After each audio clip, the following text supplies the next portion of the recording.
Hello and welcome to Atop the Fourth Wall, where bad comics burn. Last week, I did the review next to my Christmas tree, but now I'm on my usual set again. Why? Because I was there and back again!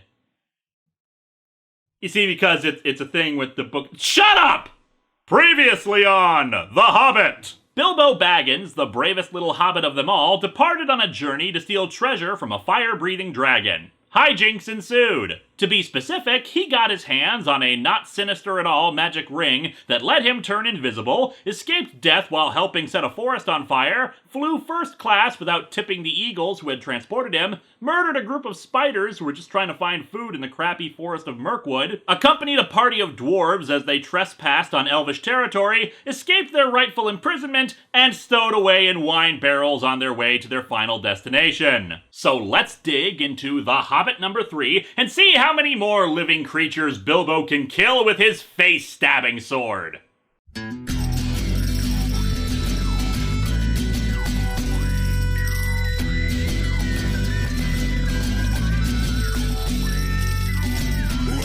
to Atop the Fourth Wall, where bad comics burn.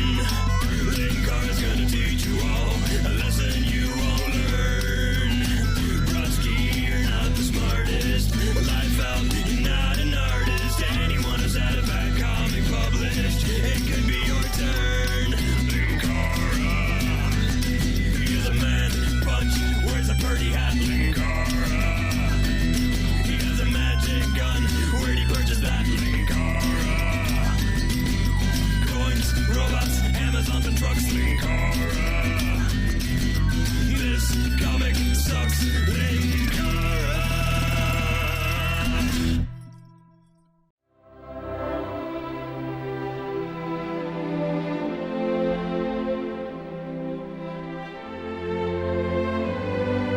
I think the movies have spoiled me a bit. The cover features Smaug, and his size is kind of unimpressive. Sure, he's big, but he's honestly not that much bigger than the Eagles. It seems difficult to imagine that he single-handedly forced out the Dwarf Kingdom when he's not that huge. I suppose it's a bit more realistic compared to the impossibly huge chambers that the movies have that allow him to move around, but nothing else is realistic, so why the hell should dragon size and buildings be? I do love the looks on everybody's faces, Smaug especially. It's like he just turned the corner after going for a walk and suddenly there are these dwarves about to sneak into his home and he's like, what? What the hell? Bilbo and the dwarves seem equally flummoxed. Oh, Smaug! Didn't expect to see you out here! We're door-to-door jewelry salesmen, and we'd like to show you this lovely ring. We open where we left off last time, with the dwarves inside of the barrels and on their way to Lake Town. Oh, and Robin Hood is apparently one of the guys steering the barrel raft. See, you talk a big talk about robbing from the rich and giving to the poor, but in the end, even you need a job, man. Unfortunately, as I mentioned at the end of the last episode, we're given a crap ton of narration captions to give us the backstory and general exposition and character stuff. Some of this stuff, like the narration saying that Bilbo didn't believe that any water, not the sea, could look so big, could have just as easily been done in thought balloons. But anyway, Lake Town. Naturally, it's built on the lake itself, with most of the support structures sitting on very solid rock under the water. Upon arriving in town, the elves leave the barrels in the water while they rest up and prepare their own things, giving Bilbo a chance to get all the dwarves out of their uncomfortable containers. Thorin, as you can see, has been twisted into a horrible mess from being crammed inside of one. Ever wonder how they get superheroines in comic books to contort their spines in bizarre shapes? I imagine it's something very similar to this. Well, are you alive or are you dead? I feel dead. Does that count? If you want food, and if you want to go on with this silly adventure, it's yours after all and not mine. Well, in that case, I'll take your share of the treasure if it's not your adventure too. You had better slap your arms and rub your legs and try and help me get the others out while there is a chance. I would, but I don't think my arms are capable of moving in those directions anymore. They manage to get everyone out, and Thorin is actually quite complimentary of Bilbo for rescuing them all, despite the uncomfortable ride. Bilbo, by this point, has earned massive respect from the dwarves, so they invite him to plan their next move, to head into Lake Town proper and get supplies, since they were all taken away by the Wood Elves. They head straight to the main hall and demand an audience with the master of the town, known as the Master. No, he's not quite that over the top, though you wouldn't think that if you'd just seen the movies. For some reason, the movie saw fit to make the character comically villainous, as opposed to just a shrewd, if somewhat cowardly, businessman. But anyway, for some reason, the comic, despite all the swaths of unnecessary narration they left in concerning the layout and geography of the area, leaves out that there were old songs and legends told of Thror, the original Dwarf King, and Thorin's grandfather, returning to reclaim the mountain one day. As such, when Thorin arrives to speak with the Master, the narration states that he did not think much of old songs. What old songs is it talking about then? Or did the comic just want us to know that the Master doesn't like 80s new wave? The raftsmen claim Thorin and company are just a bunch of escaped vagabonds, but since the people believe that Thorin, who of course entered by loudly proclaiming his heritage, is the one whom is prophesied to come and restore the riches of the mountain to all, the Master figures not to piss off the people. That it was Thror's grandson, not Thror himself, that had come back did not bother them at all. And no explanation of where Bilbo came in, no songs had alluded to him, even in the obscurest way, was asked for in the general bustle. Well, don't worry, Bilbo has his own song to celebrate him. In the middle of the earth, in the land of the Shire, lives a brave little hobbit whom we all admire. After a fortnight of staying in the town, Thorin decided it was time to finally move on to the mountain itself. The Master, only too happy to let his expensive guests leave, supplied the company with as much as they could carry on their journey and sent them off on boats. The countryside surrounding the mountain, once lush and green, had been desolated by the dragon's fire some time ago, making for a gloomy little area surrounding their destination. They passed by the ruins of Dale, a city that had also been destroyed, as well as peeking at the front entrance to see black smoke emitting from it. Okay, Smaug, if you have that much smoke coming out of just the one entrance, I think you may have a ventilation problem, man. The party is a little worried about all the crows and ravens that seem to hover over the area, even briefly considering turning back even after all they've been through, but of course decide to soldier on and try to find the hidden entrance. Eventually, they do finally find the entrance, except there's a bit of a problem, since no one seems able to find a keyhole or any other way of actually opening the door. They try smashing it with weapons and forcing it, even trying some minor spells they know, staying there for a week to try to get it, but without success. And they know from the map that the door can only be opened at the end of autumn, so unless they want to wait another year to try, they have to do something. What is our burglar doing for us? Since he has got an invisible ring, and ought to be a specially excellent performer now, I am beginning to think he might go through the front gate and spy things out a bit. No, you fool! Smaug is a living flamethrower! He'll be doing spy checks! On the last day of autumn, as the sun begins to set, Bilbo finally catches sight of a single ray of red light that hits the door entrance and reveals a tiny keyhole. Thorin uses his key and unlocks it, finally getting the secret door open. And now it's time for Bilbo to finally do what he was brought on this trip to do. Go inside and start stealing treasure out. Of course, he's pretty much been the only one to actually succeed at anything on this trip, so naturally the riskiest job is his. Enjoy having your thumbs up your asses while he confronts the dragon, guys. Actually, it's even worse. It looks like they're making him do this before he's had a chance to shave. Balin does volunteer to go with Bilbo, and to be fair, he's one of the few among the party who has actually had any specific lines, like in the last issue where he was very complimentary of Bilbo for the rescue from the spiders, so he's less of a dick than others, part of the way. Then again, that's actually rather unusual according to the text. There it is. Dwarves are not heroes, but calculating folk with a great idea of the value of money. After this adventure, the new dwarf kingdom was founded on savings and loan businesses. After slipping on his ring, Bilbo finally enters the bright red main chamber of the mountain. The glow of Smaug! Smaug, the radioactive dragon! If Radioactive Dragon isn't the name of a band, it needs to be. This is a great shot, probably deserves a 2-page spread, though again I'm kind of miffed about the size of Smaug. Seems like he should be bigger, but still, splash page of a sleeping dragon on a massive pile of gold? Hell yeah, that's impressive. Of all the baubles and trinkets he sees, Bilbo decides to take, of all things, a 2-handled cup. Smaug's snoring changed its note. You chose poorly. Everyone celebrates Bilbo's victory of stealing a single cup, but their celebrations are interrupted by hearing Smaug's roar shake the entire mountain. His rage passes description, the sort of rage that is only seen when rich folk that have more than they can enjoy suddenly lose something that they have long had but have never before used or wanted. So it passes description, except for that description you just gave. Dragons may not have much real use for all their wealth, but they know it to an ounce as a rule, especially after long possession, and Smaug was no exception. So dragons just have OCD? This seems like a serious medical problem that the doctors of Middle-earth should look into. There's a research paper in this. I'm just confused about the dragons and treasure thing. Magical world, yeah, but even the story seems to admit that Smaug has no real use for treasure. I'd understand if he, traded it for food, since I imagine it's slim pickings after so many years and how much he would probably have to consume. But seriously, he just sits on it all day? Just seems like it'd be kind of boring after the 300th time he counted it. Plus, even at the size he is now, can you imagine Smaug physically trying to count it all?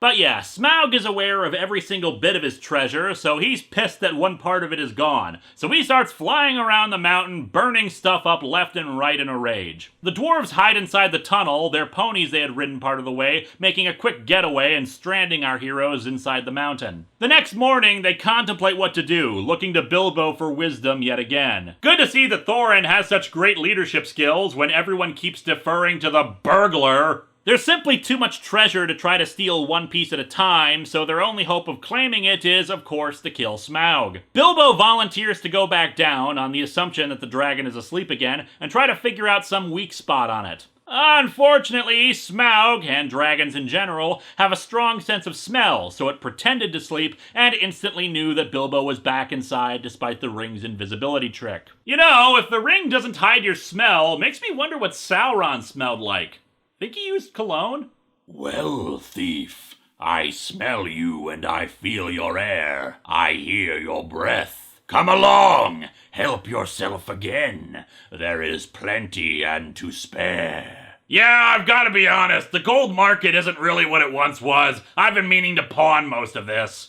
No thank you, oh Smaug the Tremendous. I only wish to have a look at you and see if you were truly as great as tales say. Truly, songs and tales fall utterly short of the reality. I just know that a movie would never do you justice, oh Smaug the Magnificent. Oh, I don't know. Maybe if they got Benedict Cumberbatch to play me. You have nice manners for a thief and a liar. Well, if he's a liar, then he can't really have good manners, Smaug the Contradictory. You seem familiar with my name, but I don't seem to remember smelling you before. Who are you, and where do you come from, may I ask? My name is, Otho Saxville Baggins. Yes, you should totally hunt me down in the Shire while I try to steal my good cousin Bilbo's home. Yes, that'll do. I come from under the hill, and under the hills and over the hills my paths led, and through the air. I am he that walks unseen. I am ring winner and luck wearer and barrel rider. I am also champion beer drinker 3 years running. This, of course, is the way to talk to dragons, if you don't want to reveal your proper name, which is wise, and don't want to infuriate them by a flat refusal, which is also very wise. No dragon can resist the fascination of riddling talk and of wasting time trying to understand it. Again with the bizarre compulsions of dragons. Are you telling me I could defeat a dragon by asking it about the sound of one hand clapping?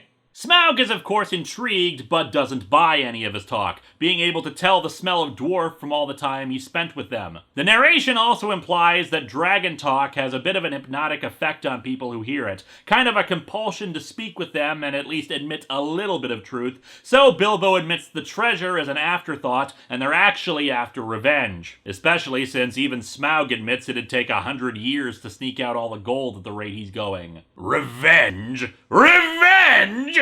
The king under the mountain is dead, and where are his kin that dare seek revenge? I laid low the warriors of old, and their like is not in the world today. What the hell do you know? You spend all day on a couch of coins, and I'm betting that any time a paperboy stops by with a copy of Middle-earth Today, you burn them. My armor is like tenfold shields, my teeth are swords, my claws spears, the shock of my tail a thunderbolt, my wings a hurricane, and my breath death. My eyelids are like daggers, and my lower left thigh is a cannon. Also, I just noticed that Smaug is sporting a goatee. Weird. Anyway, Bilbo spots a patch on Smaug's chest that's not covered by scale, and thus is a weak point that could be taken advantage of. As such, he makes a quick exit back down the tunnel, where the dwarves are in the middle of talking about more birds. In this case, thrushes that used to live in the area, a long-lived and magical race that the men of Dale used as messengers and could communicate with. Lord of the plot points! Bilbo informs the dwarves of what happened. Balin thinks that Smaug will figure the people of Lake Town helped them, and he'd be right, and that when he fails to find them again, he'll turn his attention towards the innocent people there. The dwarves contemplate their options, which are not many, and talk eventually brings them to various specific shinies they want to find in the treasure, since dwarfs are apparently easily distracted, I guess. Like a necklace of emeralds, or, most precious to them, the Arkenstone, a shining bright stone that is more precious to Thorin than any of the other treasures. The discussion is interrupted by the arrival of Smaug, forcing the dwarves to hide further in the tunnel and shut the magical door, sealing them in. Smaug, of course, decides to head to Lake Town since he can't find Bilbo. The group stays in the tunnel for a few days, not sure how to proceed, but since they can't open the door again, they decide to risk the dragon and head into the halls. But nothing happens. Bilbo finds the Arkenstone and decides to keep it, since Thorin had earlier said Bilbo, for all his troubles, was allowed to pick his 14th of the share, but of course doesn't tell anyone he has it. But yeah, days have passed and there's no word of Smaug. The dwarves get to work arming themselves with the weaponry and armor, including mithril armor that is given to Bilbo, but even Bilbo has to point out that none of these fine accessories were any use against Smaug originally. Well, at least you'll die looking fabulous. They head to an old lookout on the mountain and try to spot where Smaug is, but of course there's no sign of him. At all. What happened? Well, fortunately, it's time to have a big side deviation to explain it. The people of Lake Town spot the approaching Smaug and start preparing defenses, mostly thanks to the gloomy warnings of this guy, Bard. For the record, Bard has not been mentioned or seen until this point, and now he is suddenly a major player in the events, with his lineage just told to us here, as opposed to actually establishing him earlier and fitting him into a more natural part of the story. Point movie.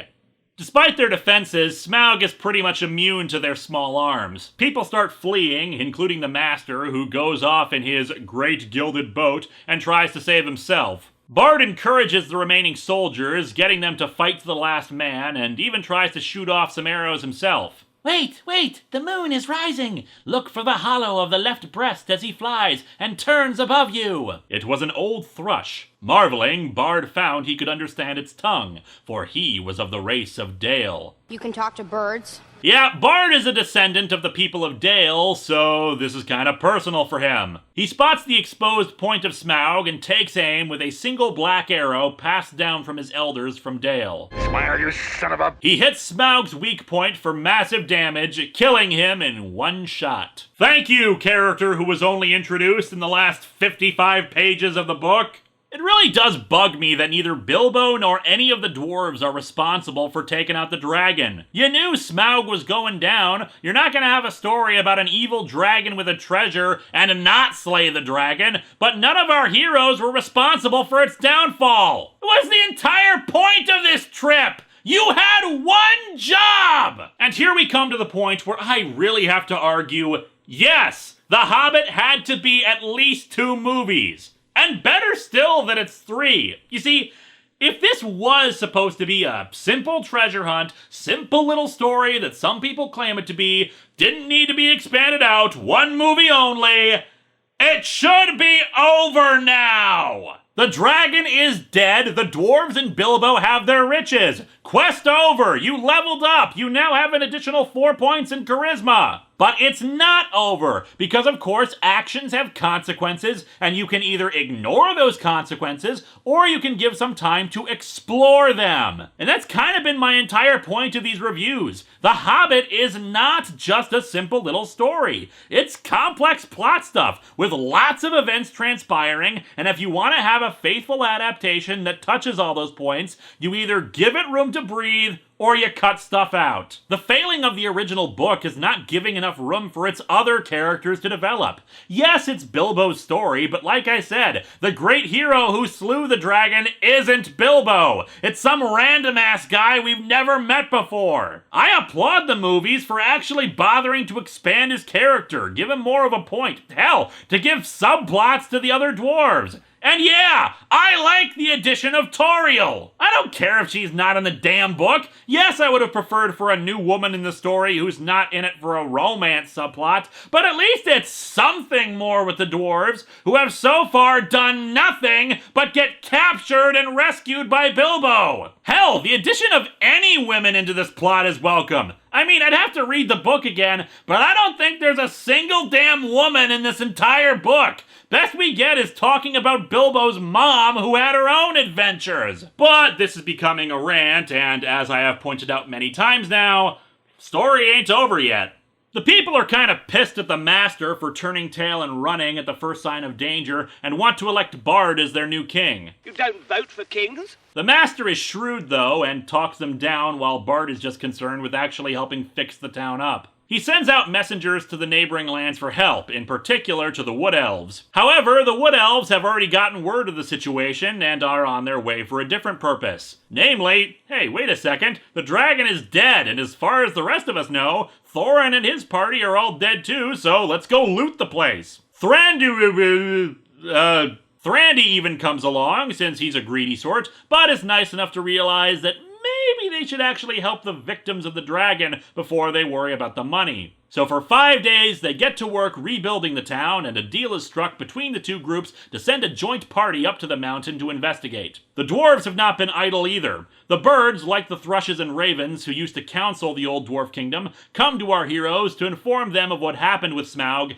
and of the fact that a lot of people are keen to get the gold. However, they advise to make peace with the lake town, and specifically say to trust Bard and not the Master, whose greatest crime so far in this story is not wanting to die. However, Thorin is not so keen as to let the gathering forces steal their gold. And I mean, yeah, you did so much to earn it, Thorin. So he bids the birds to send for help to his cousin, Dain, in nearby Iron Hills, so they can get reinforcements should it come to battle. They, in the meantime, work to create a reinforced wall at the only entrance, which I suppose is a testament to their skill as craftsmen, since look at this, they've got perfectly shaped stones that they've been able to build into a giant brick wall. Seems to me you guys could have just gotten rich in the construction business. Bard meets Thorin at the wall with a small company and explains that they'd appreciate some help for, driving the dragon to their ruin, and maybe they can spare some change for the relief efforts. Thorin, however, is stubborn and says no one has any claim on the gold except his people due to it being stolen by Smaug. And he's not wrong in that regard, but he did kind of make a promise to these people about flowing the riches down to the town. Thorin's been a politician for less than a week and already he's breaking his promises. Bard says they'll give him some time to think about it and reconsider. A few hours later, they return and repeat the request, only to be answered with an arrow shot at them. And so the gathered forces decide that the mountain is officially besieged, figuring they can wait out the dwarves since their money is kind of useless without food and supplies, especially with the approach of winter. However, all Thorin can concern himself with is finding the Arkenstone. The other dwarves are too beaten down by this whole experience and loyal to Thorin to question this enterprise, but Bilbo has come up with a plan. He sneaks out and heads to the camp of the elves and lake men, telling them he's tired of all this crap, but but Thorin is going to sit, starve, and wait it out. In addition, the reinforcements in winter are going to make this whole thing even worse, so he figures on a solution. He gives them the Arkenstone, thinking they can use it to bargain with Thorin for their rightful share. Bilbo Baggins, you are more worthy to wear the armor of elf princes than many that have looked more comely in it. Damn right, Bilbo's pretty much carried this whole thing himself. Before Bilbo can head back, he's met by an old friend. Well done, Mr. Baggins. There is always more about you than anyone expects. Gandalf! Hey Shazam, where the hell have you been? The next morning, after Bilbo has returned to the mountain, another party arrives to bargain with Thorin for the Arkenstone. Bilbo admits his part in giving it to them, much to Thorin's anger. Gandalf tells him to knock it off, and Thorin finally agrees to their demands, but expels Bilbo from the mountain and calls him a traitor. However, the next day, Daeon's forces arrive, and Thorin decides to not honor the agreement. What a shock. The two forces begin attacking one another, but that stops when a darkness overcomes the area, Gandalf suddenly shouting to everyone, Dread has come upon you all! The goblins are upon you! Bolg of the North is coming! Behold, the bats are above his army like a sea of locusts! We must stop them here! It's bat country! Not only are the goblins accompanied by bats, but also an army of wargs. Gandalf gets the dwarves, elves, and lake men to work together, since obviously the goblins are their true enemy. And yeah, the goblins are here for the same reason as everyone else. They've heard of Smaug's death and figure that if they can claim the Lonely Mountain, they'll have total dominion over the north. I should note that the goblins were actually already on their way. It's not depicted in the comic, and frankly I'm hard-pressed to remember it happening in the book, but remember that Goblin King from the first issue? Yeah, it turns out Thorin's dwarves killed him. Whoops. That pissed the goblins off but good, and they've been rallying ever since then. And thus we have the Battle of the Five Armies. One side elves, men, and dwarves, and on the other, goblins and wargs. The artwork for this is pretty damn cool. A splash page first with a border depicting parts of the battle, plus poor Bilbo way out of his depth. Thorin and the other members of the party finally leave the mountain and join the battle, Thorin himself trying to get to the lead goblin, Bolg. But he can't get past their defenses. And unfortunately, the battle does not go well. The goblins are just overwhelming in numbers. However, hope finally comes in the form of the tried and true Deus Ex Machina of the Lord of the Rings franchise. No, not Gandalf. The Eagles! Yes, a great force of eagles descend upon the goblins and knock Bilbo out. Yeah, a rock or something drops on his head and he's down for the count for the rest of the battle. And thus the origin for rocks fall, everybody dies. Well, actually, he's just knocked unconscious and soon comes to a little while after the battle is over. He's brought to Thorin's bedside since he was mortally wounded in the battle and wanted to see Bilbo one last time. He apologizes for everything he said before at the gate and wishes to be friends again with him at the end. There is more in you of good than you know, child of the kindly West. Some courage and some wisdom, blended in measure. If more of us valued food and cheer and song above hoarded gold, it would be a merrier world. So that's why the story kept bringing up food? It was part of the message? And thus Thorin is dead. You were a fool, Bilbo Baggins, and you made a great mess of that business with the stone. And there was a battle in spite of all your efforts to buy peace and quiet. But I suppose you can hardly be blamed for that. I'm really sad about the poor choices I made. Oh well, wasn't my fault. And just for funsies, we learn what actually happened in the battle after Bilbo was knocked out. The Eagles helped turn the tide, but it wasn't quite enough. What finally won them through was the arrival of Beorn, who took on the form of a giant friggin' bear and killed Bolg himself. Without their leader, the goblins soon fell apart and scattered back to the north. Thorin is laid to rest inside the mountain with both the Arkenstone and the elvish blade Orcrist, creating a legend that it would gleam ever in the dark if foes approached, so the dwarves would never be taken by surprise ever again. This would later inspire the elvish home security systems industry. Daeon became the king under the mountain, and apparently Fili and Kili were also killed in the battle. But they're not main characters, so nobody cared. Dan offered Bilbo his promised share of the treasure, but he said that even if he wanted all of that, there's no way in hell he'd get it back to the Shire without murder and mayhem from people on the way. So instead he takes 2 small chests of silver and gold and heads back along the path with Gandalf and Beorn. They stop in Mirkwood to the elves again to give the king a gift, part company with Beorn, and stop at Rivendell so Gandalf can explain where the hell he's been. It appeared that Gandalf had been to a great council of the White Wizards, masters of lore and good magic, and that they had at last driven the necromancer from his dark hold in the south of Mirkwood. And I'm sure that necromancer will never bother us again. Yep, wrapped up that plot point nicely. From there, they picked up the gold they had taken from the trolls and dug it up, and finally, Bilbo arrives home. Only to find all the hobbits of the Shire in the middle of an auction of all of his stuff, since he's been gone for a year and presumed dead.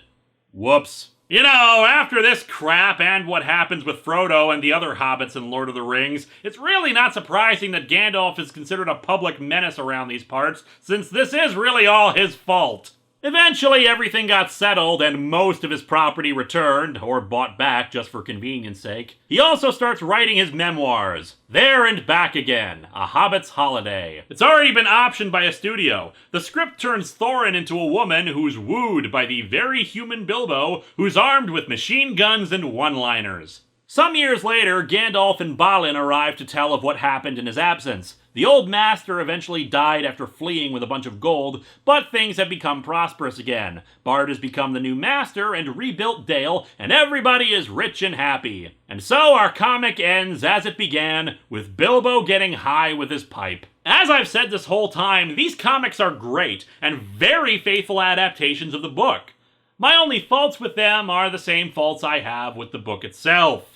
And I've talked about them throughout these reviews, an overabundance of narration and a lack of characterization. This final section brings in the bizarre ending of this whole tale, the aftermath of Smaug's defeat, namely that there is any. It's the same problem I had with Return of the King. Why did we need the scouring of the Shire? Going to the RPG analogy, it's like going through an entire game to defeat this giant, huge monster who's supposed to be the final boss, but then after you defeat it, your final quest is to take out some random merchant who's kind of an asshole. What sort of narrative structure does that follow? Rising action, climax, second rising action, then falling action and denouement? The actual Battle of the Five Armies, as depicted in the book, is about 6 pages long. Now don't get me wrong, the story is still well told, and it's ironic and tragic that Thorin is ultimately destroyed by the same greed that stole the mountain away from his people, but at the same time it overcomplicates the story and adds elements that aren't really needed for what was supposed to be a simple adventure. I feel it'd be a bigger injustice to the story if it wasn't in a trilogy, frankly. For those who say The Hobbit has a different tone from the Lord of the Rings trilogy, honestly, I don't feel that.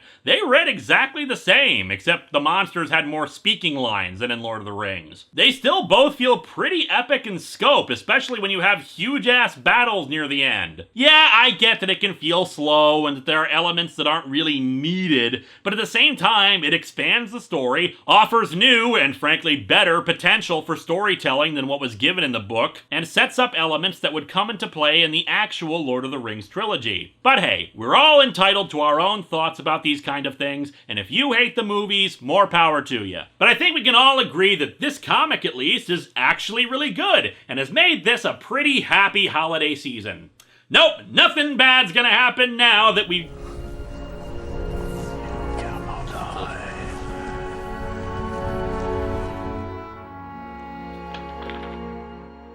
Oh dear. There are older and fouler things than orcs in the deep places of the comic world.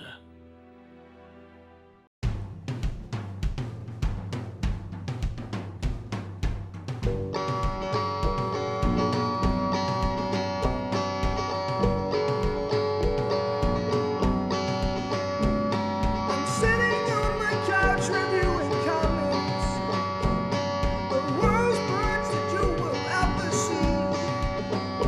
It's sad that comic books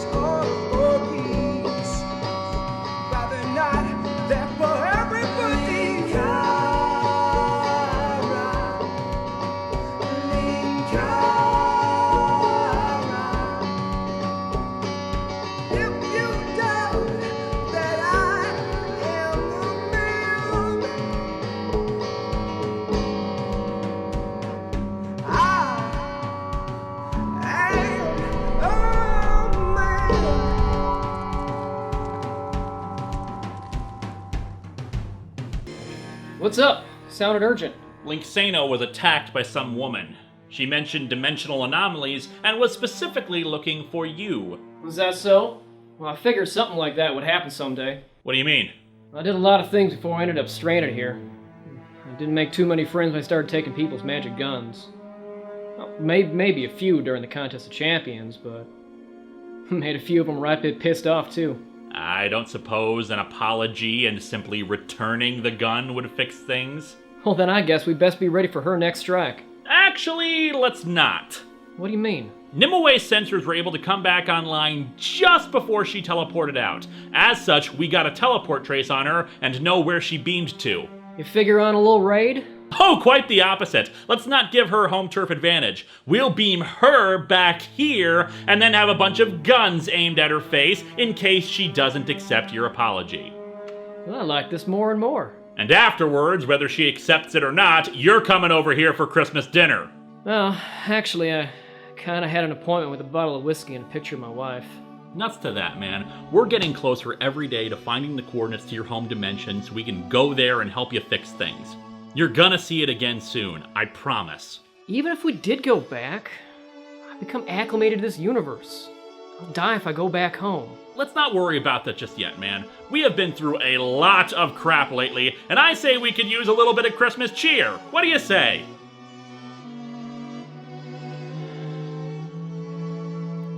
All right. Let's get ready to have something to celebrate.